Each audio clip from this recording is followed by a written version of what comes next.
Welcome back to the Garlic Marketing Show. I'm Garlic here, and today we are going to talk about the importance of building your business to sell it. It's important for your marketing. It's so important to understand the criteria of it, even if you don't want to sell, to make it more effective. Because, why would you buy your business right now is always a good question to ask. Because if you wouldn't, then you probably have a problem. But before we get started with my incredible guest, John Warrillow, this is brought to you by storycruise.com. If you're looking to grow your business, if you're looking to sell your business, your customer stories are your number one tool. If you want to learn how to collect video case stories, how to use them to grow your business, just go to storycruise.com/case story. Mr. John Warrillow, author of Built to Sell, author of The Automatic Customer, author of The Art of Selling Your Business, all fantastic books I suggest, and the host of the Built to Sell radio podcast. Thank you for being on. You do a lot. Hey, it's great to be with you. Cool. So real quick, because all these stories are in there, but how did you get into the business of helping people sell their business? Well, it goes back to a fateful meeting I had with a guy named Perry Miele. So Perry's a Toronto-based M&A guy, and I went to him thinking I was sitting on a gold mine. I was running a company, professional services business. We did quantitative market research. We had amazing clients. We were working with Bank of America and Google and Apple, and just an absolute Reader's Digest, Good Housekeeping seal of approval list of clients. And so I thought I was sitting on a gold mine. I thought, someone was going to buy this business for my client list. And so I went to see Perry, and he said, so you do the market research? And I said, yeah, I want to sell it. What do you think it's worth? And I was kind of rubbing my hands together thinking, man, it's going to be like a huge number. And he's like, well, depends on the answer to the couple questions. And at the time, Ian, we were probably doing like 5 or 6 million in revenue, wow. Classic professional services, 25% profit margin. So I thought, this is going to be a valuable company. And Perry says, okay, well, who does the research? And I said, well, it's my research guys. And he said, okay, you're not involved in the research? I'm like, okay, sure. I'm involved a little bit. And he said, all right, so you're doing some of the research. He said, who does the selling? And I said, well, I guess I do some of the selling. It's like these great big clients, right? And he said, all right, so you got a research company, you're doing some of the research and you're doing all the selling. Is that right? And I said, yeah. And he said, all right, I got bad news. There's nothing I can sell here. Your business is worthless. And, I can remember the day this goes back 20 years. And I can remember the day like it was yesterday, because it was like a punch in the gut, right? To be told that your baby was the ugliest in the maternity wing or whatever. And again, I walked in there thinking someone's going to buy my client list. And I left realizing I had a ton of work to do. So we transformed that business over a bunch of years, moved it to a subscription model, niche down, all the stuff you talk to your customers about and your listeners about all the time. Ultimately, it was acquired by a public company, New York Stock Exchange listed company, but it never would have happened had we not been kind of punched in the mouth early and told that the thing wasn't sellable the way it was structured. And so that kicked off for me a journey of just personal learning, and ultimately led to the books and everything that we do at Valuable. Love it. And yeah, Built to Sell, obviously what I love about it too, and I think everyone should read it regardless, is it's a story, and you tell a story in it, and it's easy to remember the story. There's a lot of criteria. There's emotional response instead of just saying, okay, you got to go in, you got to fix sales, you got to take yourself out of the sales role, you got to do this. It shows what's happening. It kind of, mimics a lot of your story. And it talks about agencies. So if you're an agency, it's pretty much an agency's life. I'm like, oh, that feels so familiar. Like half that stuff. I'm like, that's good. It's good copy. But when it comes to growing, maybe someone says, hey, I'm not a $5 million company. I'll think about doing what John did at $5 million. Or someone's like, I want to grow to $100 million. I'm not going to think of building to sell. Why should someone start doing that right now, regardless? Yeah, look, it gives you all the options. If you've got a business that can thrive without you personally, you've got like the ultimate poker hand in the game of life, right? You can continue to run your business and grow it beyond your personal involvement because you're not putting a ceiling onto it. It's capacity. Equally, you can bring in two IC, a second in command, and let them run the day-to-day. You can sell half of your business to a private equity group, many of which are rolling up agencies right now. Or you can sell it to the highest bidder. All of that is possible if it can thrive without you. And so that's the essence of what we talk about is I don't like when I do it, like if I'll do a speech to a group of entrepreneurs, if I've got 100 business owners in the room, and if I start off and saying, okay, how many of you want to sell your business? I might get one hand to go up out of 100. And then I said, let me ask you a second question. How many of you would like to know that you could sell your business? And like every hand goes up, right? Like, cause we get our 401k, you get like the house down the street sells from you. It doesn't mean you want to sell your house or retire. It means that it's kind of nice to know that the value of your assets is going up. And in the same way, I think everybody would like to know, yeah, I'd love to know that I could sell. I don't want to sell, but I'd love to know if I could. And again, the prerequisite for that is, can your business succeed without you? And if the answer to that is yes, then you've got a sellable company. I want to talk a little about that criteria, but another point of it is, I mean, we go into business, right, for freedom. And if it can't operate without you, and I know this, you don't have much freedom. You're on vacations thinking about business, you're on vacations working. And so it does buy that freedom. It also buys the ability to focus on what you're best at. What are the criteria? How do you go about figuring out what's the first step? And obviously you can go to builttosell.com. You've got all the books, you've got some free gifts on there, but I want it from you. What's the first thing that someone should do to start down this path? I think you got to figure out your TVR. TVR stands for teachable, valuable, repeatable. And in particular, a professional services company like an agency or a law firm or anything that's selling time or, intellectual property, you got to figure out your TVR. So throw up all of the services that you provide right now on a whiteboard and score them out of 10 on how teachable they are to employees, how valuable that service is coming from you. And the opposite of valuable is commodity. So if it's a commoditized service, lots of people offer, give it a 0. If it's really unique and you're highly differentiated offering, give it a 10. And then repeatable, which is basically how often does the customer have to replenish their supply, repeat purchase from you? And what you're looking for is the service or product that scores the highest on those 3 attributes. I'll give you an example. There's a company called the School Photography Business. They're based in Danbury, England, and they're in the photography business, right? Weddings and T-ball, rugby teams, et cetera. They identified that if all they did was focus on taking school photographs, those photographs as parents, we want to document our kids' kind of progress through school. If all they did was focus on that, it met the 3 criteria. Number 1, it was teachable. They could hire a young photographer. You didn't need to hire some very fancy photographer to take the school photograph, right? You could hire a young photographer. It was also teachable because they had a formula, right? Tall kids at the back, short kids at the front. They gave like stuffed animals to the photographers, or little kids would laugh. It was valuable because the person who makes the decision on which school photograph company to bring in is the headmaster of the school. And what do they care about? They care about the kids getting in and out of the classroom in 8 minutes, in very quickly. And so the school photograph company came up with this 8-minute formula, which was basically like get in and out quickly and back to school, back to learning. So it was valuable and differentiated. They had the 8-minute formula. And then it was repeatable because we as parents always want the photograph, right? We want to document our kids' progress every year. And so the school photography company keeps getting brought in every year by the same schools. That's a sellable company.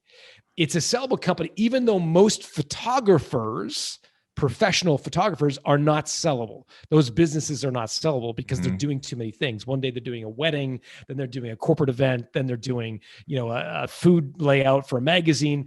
There's nothing scalable there because every project's different. At the school photography business, they focused on one thing, niched down just to schools, and they figured out their TVR, teachable, valuable, repeatable. I have a lot of videographers. I have video agency, but I also teach videographers. And I see that all the time, where they focus on the things that aren't valuable, that they can't teach, that, it is possibly repeatable, but not without them. And to that point, the photography, they weren't selling that they had the best cameras. They weren't selling that they had the best cameramen or women. They weren't selling that they took the most beautiful pictures. They sold the valuable part, that 8-minute part. Uh, Yeah. I love that. And here's the thing. I agree. I think they've done a great job. And it's about, you raised a really interesting point, Ian, where you're talking about the fact that things that are most valuable are hard to teach, right? That's a very common objection that I hear from professionals. Like what I do, I can't teach someone to do, right? Like high-end litigation at a law firm, or like you read my mind. Yeah, like really incredible like graphic design, like the most beautiful brochure. Like I can't teach someone. It's taken me 30 years to learn. Here's my advice. Here's what most people do in this scenario. Most professionals try to figure out how to teach their most valuable service.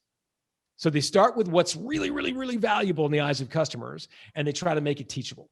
And that's almost always a fool's errand. It's virtually impossible, because guess what? The reason you become an expert at delivering that service over 25 years. 9 women can't have a baby in 1 month, right? Like some things just take time. You have to let them marinate, right? You have to let them, people need time to digest and metabolize. So instead of taking the most valuable thing you do and making it teachable, which is almost always a mistake, do the opposite. Find something that you offer which is teachable, then make it different. Make it differentiated. Figure out your 8-minute formula. Take something that's teachable, something mundane if you use photography as an example, or videography as an example. Find something that you can teach a young videographer to do, and then add a layer of differentiation. I'll give you an example. So there's a guy named Darren Root who had an accounting firm. Right. He went through the process of looking at all his services, technology consulting, bookkeeping, audits, all corporate finance, M&A, like all the stuff accountants do, all of like a bunch of hodgepodge of stuff. And he scored them all teachable, valuable, repeatable. And then he discovered that the things that were most teachable were like doing bank reconciliations, doing credit card statements, checking the bank statement, all this kind of like very, very commoditized stuff, but highly teachable. So he said, here's what I'm going to do. I'm going to bundle this stuff up, and I'm going to brand it BOSS. BOSS stands for the Back Office Support System. And he's branded it like a thing. And he's gone to all of his customers, most of whom are medical practices, chiropractors, dentists, doctors, et cetera. And he said to them, look, right now you're paying $60,000, $70,000, $80,000 a year for a office manager to do 30% of a day's job. Right? It's not a full-time job, but you've got to pay someone to do it because you want to be doing the dental work. Tell you what, buy the BOSS system for $800 a month, and we'll handle your entire back office for you. The BOSS system will do your bank reconciliations, it'll do et cetera, et cetera, et cetera. He's branded it like a thing, and he's differentiated it. So he's taken what is teachable and made it unique in the eyes of his customers, who are, again, doctors, dentists, chiropractors, who have a specific need for a back office support person but don't want to pay for it. And that's what I mean by taking something that's teachable and sort of plussing it with a degree of differentiation. Yeah, it's simple, but why is it so difficult to do this? Why is it, what's keeping every business from doing this? I think it's ego. Like, I think we are wired to get the endorphin rush of a client who says, man, Ian, you nailed it. That was awesome. I love your work. I think you're amazing. You're so talented. You're so creative. You're such a great problem solver. And that showers us and fills our ego and showers us with warm and fuzzy vibes, right? And it's like an adrenaline drip to nowhere. It's the worst thing that you can possibly do, because that's, of course, just making your client more and more loyal to you. I remember where I learned this. 20 years ago, I was invited to this thing called the Birthing of Giants. Can you imagine a more pretentious name for an event? The Birthing of Giants. It was so but anyways, it was a great event. It was like at the MIT Exec Ed campus, really fancy schmancy thing. And there were 60 of us around the room. And again, this goes back 20 years. And so we had great speakers. Pat Lencioni came and talked about teamwork. Jack Stack came and talked about, like open book management, all these like luminaries at the time. In walks this guy named Steve Watkins. And I'd never heard of him, but I swear I'll never forget his conversation. He walks in, he says, great. How many of you in the room are involved in selling and marketing your product and service? And like all of us, like little 9-year-old schoolgirls, like raised our hands up in the air saying, pick me, pick me, pick me. Like all of us, all the hands went in the air, right? And then he says, okay, put your hands down. He says, look, here's the thing. You've got all of the right skills, but you're selling the wrong product. You got to hire salespeople to sell your product or your service. Your company is your most important product. You should invest all of your sales and marketing talents into promoting your company. It's the most important product, not your service. And like I tell you, Ian, it was like I'd been given a glimpse into the professional game and realized I'd been playing amateur ball for a long time. I was blown away by that. And I think we somehow need to train ourselves to get the same adrenaline rush by creating a marketing tactic or a marketing funnel that helps our company as opposed to our client. And that requires us to kind of put our ego in the closet and somehow find fulfillment from knowing you're building a valuable asset as opposed to serving a client and pleasing them. That's a really tough, especially for creative people, left brain people, people who just want that validation, really tough. I mean, I see it all the time. It's so tough. And because I get that with clients too. You know, they're like, oh, I don't have time. They hire us for marketing. We go shoot the videos. You know, we will do their customer story videos. All they have to do is go, okay, that's good. Approve it. And we put it out there. And they disappear. They're like, I don't have time for this. And like, to your point, they just don't make the time. How did you make that shift? That's really interesting. Yeah, it's funny. This goes back a long time. So I'm just trying to remember what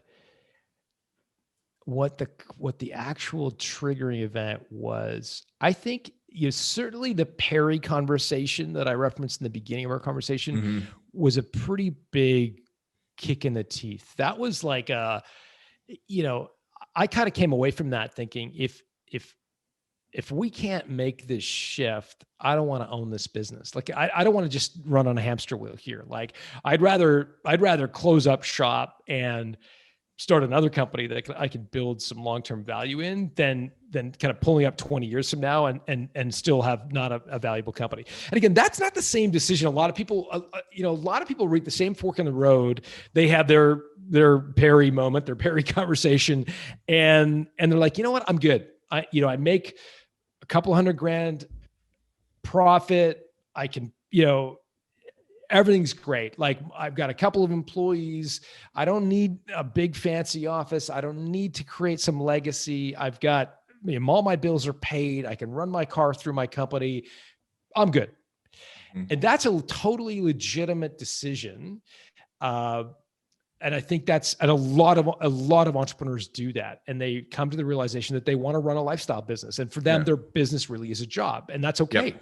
Yep. And then there's the other side of the camp that says, you know what, I really want to build something of value, and I'm going to make some of these harder decisions. So I can't give you a specific moment in time, Ian, but I think it was probably around that conversation with Perry that caused me to say, you know what, I actually do want to build something of value. Gino Wickman's been on a few times, and we talk about, the difference between an entrepreneur and, self-employed. And it seems like, to a lot of people, it's the same thing, but it's very two different things. An entrepreneur is building something of value, self-employed, and it's fine to be self-employed. But if you decide you want to build something of value, you've got to pull yourself out of it. And then now that's something that you can sell, the TVR thing, like the 8 minutes that you're talking about now. In the marketing world, I always like to test something first before building out and let's go sell it first and then build it, and then do it and figure out what people want and what works. Is that what you suggest doing? And if so, how do you suggest testing that out? Yeah, look, I'm a big believer in going to your C customers first. I think your A's and your B's, like if you cohort your customers, A's, B's, and C's, A's are your best customers, your B's are your on again, off agains, and your C's are your long shots, right? Mm, I'm a big believer in fleshing out the offering, in particular if you're going to, for example, move from project based to a subscription based offering. mhm. I like the idea of going to your C's with a fleshed out offering. And I'm a big believer in productizing. And this is something that we talk a lot about, is this idea of like, make it look like a thing, trademark it, price it, name it, have steps in your process. So it feels like a tangible service. And once you do that, like, throw a PowerPoint together, laminate it if you want to make it feel real, and go talk to customers about that service. And I think you'll find that your C's will give you some real world feedback. If you get your C's to buy it, my guess is that your B's and A's will follow suit. Your A's love you so much that if you say to them, look, I've done some soul searching, and I think the best way we can serve you is moving you to this plan, they're going to nod up and down and say, okay, great. That sounds fantastic, because they love you. The real trick, I think, is going to the C's and having them react to it. And you get some of the at-bats out of the way early, where you kind of fumble through it and you're not wasting those at-bats on your best customers. I love that. I love that idea because, I'm always I like to even test completely cold, but then you have an authoritative piece to overcome. But that's a great mix, right? It's not quite cold, so you're not a complete lack of trust, but enough lack of trust or to give you feedback. And you go, nah, I'm not doing that. Yeah. That's crazy interesting. And you got into subscription models. Now, obviously you wrote the Automatic Customer, another awesome book. How long ago did you write that book? Because that was at the beginning of all this, wasn't it? Yeah, you know what? I screwed up. I wrote Built to Sell and kind of mentioned very briefly the idea of recurring revenue. But then soon after, we launched Value Builder, where we help entrepreneurs improve the value of the company. And what we came to realize that recurring revenue is like crack for acquirers. They love recurring revenue. It's just like their juice, right? And I mentioned it in Built to Sell, but I had not given it the same degree of focus that I should have. And so in the Automatic Customer, it's just an entire book about how do you take a business that, and maybe it's a service business, a manufacturing business, retail business, and make it into a recurring revenue model. And that was the focus in that book. And is there a business that you've seen that can't find a recurring revenue model that shouldn't? Yeah. Law firms are tough, right? Because there's such amount of inertia associated with hourly billing that if you rock up and say, we don't do hourly billing, we do subscription based, like a lot of people would be like, that's not the way it works. And so there's a lot of inertia in law. I think, one of my dear friends who's since passed away tragically is a guy named Dan Taylor, and he was a lawyer, and he was in the divorce law sector of divorce law, and he was just getting beaten down by divorce law. Like, it was horrible, such acrimonious, situations, husband and wife breaking up, and it was horrible. And he realized that in these litigation suits, most of the money went to the lawyers. Like, they were kind of pissing away tons and tons of money and not really getting a fair deal for either side. It was horrible. Yeah. And so he decided to basically sell his IP, which was really his ability to bring the two parties together in a mediation. And he called it the divorce mediation toolkit. And he built a subscription offering where lawyers who do divorce work, can subscribe. And it was a great success, and it got him out of being a lawyer. He no longer, before he passed, actually did client work. He was just offering the divorce mediation toolkit. And so look, that's a pretty big transformation for a lawyer to get their head around, from being someone who just bills by the hour to suddenly create some IP, a toolkit, then license it to other lawyers. Like, that's a big step. So in some industries, it's much simpler, right? Like, if you're a heating and air conditioning company and you install furnaces. Well, it's not that big of a leap to say, you know what, you should probably offer like a service contract where you go in every 3 months and change out the furnace filters. Like that's a pretty easy evolution for an HVAC company. Law firms can be tough, but I can be done. And it doesn't mean you have to necessarily move your entire business to subscription. I think even if you get like 10 or 15% of your revenue from recurring sources, you get something called the Trojan horse effect, which is effectively the fact that somebody has subscribed to your product or service makes them a lot more likely to buy your other products and services. It's because you have an existing relationship, right? Like they have your credit card, they know who you are, you've got email, like permission to email, communicate with them. There's you talk about awareness, there's trust already built. And so that's what you get from even having 10 or 15% of your revenue coming from subscription. Yeah. And it is nice. I mean, we have subscription businesses in here, and it is nice to all of a sudden you get that ding, ding, ding.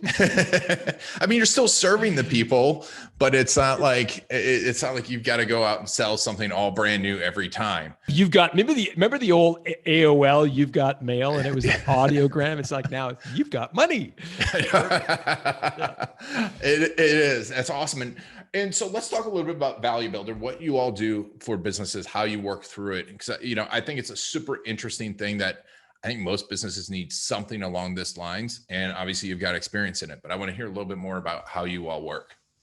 Yeah. So it's called the Value Builder System. We've worked with something like 65,000 business owners now around the world. We help them improve. Yeah, we help them improve the value of their company leading up to an exit. And again, the average business that comes to us gets a score of 59 on the Value Builder questionnaire, which is this like diagnostic questionnaire we use. It's possible 100. Those businesses are trading at about 3.5 times pre-tax profit. When we look at those that go through our system and graduate with a score of 90 or greater, so these would be our best in class performers, those businesses are trading at 7.1 times pre-tax profit. So more than double. And they're also 3 times more likely to get an offer than the average scoring business. So, again, going back to something we were talking about earlier, you don't have to want to sell your company to go through Value Builder. I think what you should do is want to have a more valuable company, and getting your score up to 90 will give you a fair degree of confidence that you do have a more valuable company and that you will be courted. And the nice thing about being courted, being approached by acquirers, is you're in the catbird seat, right? Like you've got negotiation leverage, right? When you're being courted, and about a third of Value Builder entrepreneurs who have scored a 90 or greater have had a written offer to buy their business in the last 12 months. Whereas for the average business, it's around 11%. So you're almost 3 times more likely to get a written offer. So it's available through a network of like almost 1,000 what we call certified value builders, which are our professionals who implement the Value Builder system around the world to their customers. So that's Value Builder.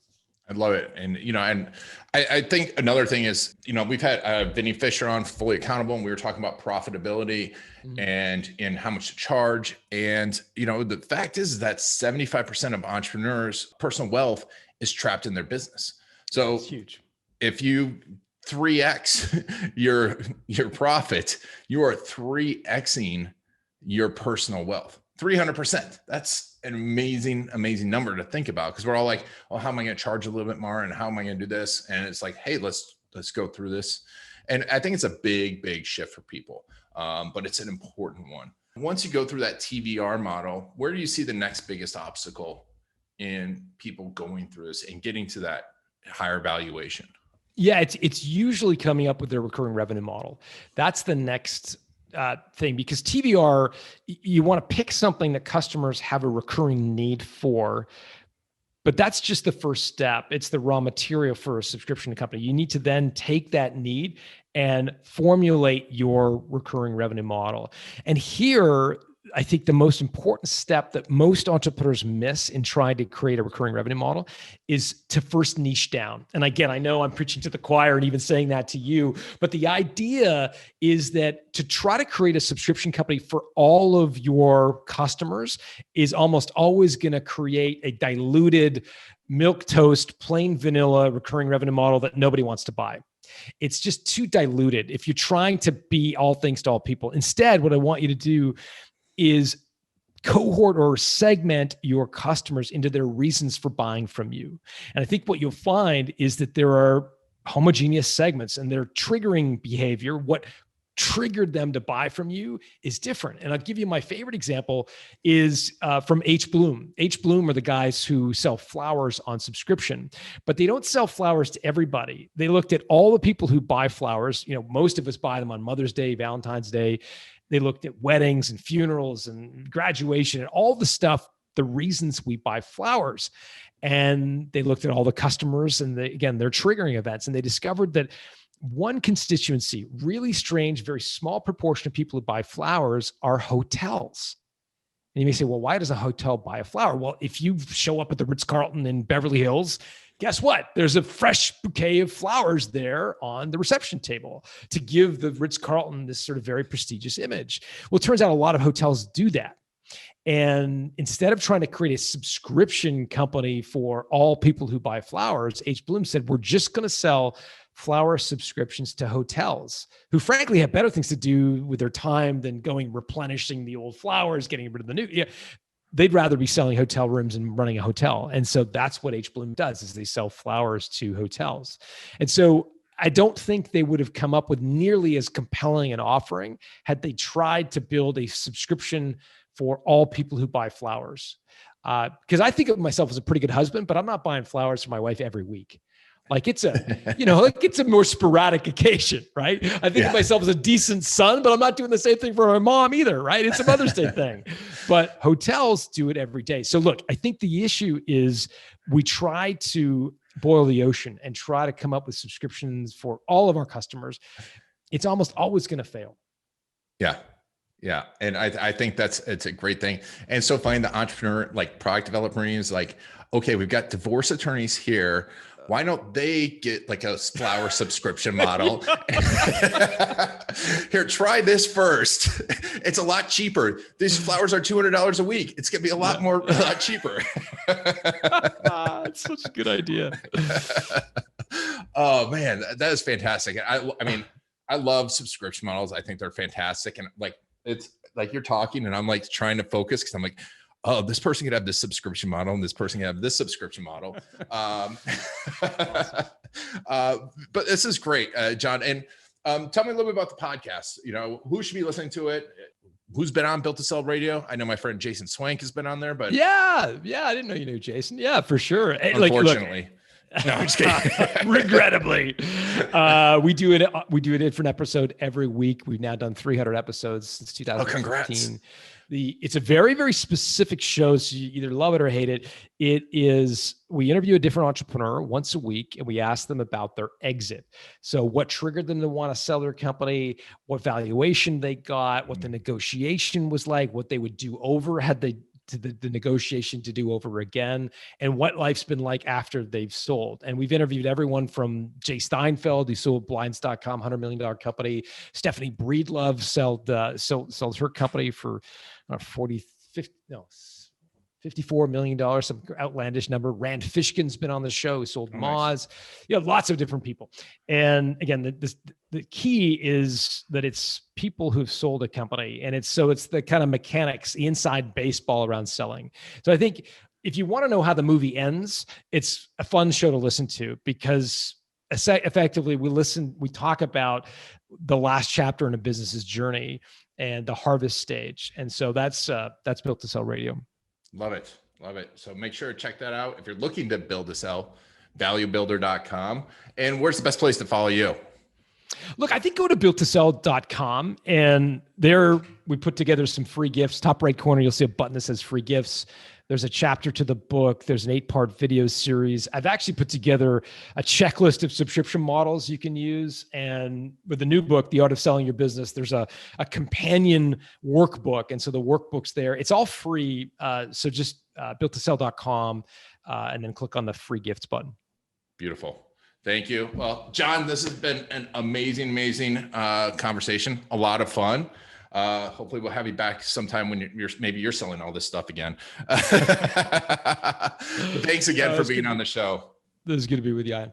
And thank you all for listening to myself and John and taking us on your journey. Make sure to check it out. I think everyone who owns a business, even if you're just starting a business, look at this stuff. It's amazing. It's easy reading. It's not your usual business books, but go through all this stuff, check out John's stuff, mention that you were on the show, and thanks for taking us on your journey. This has been Ian Garlic and John Warrillow and the Garlic Marketing Show.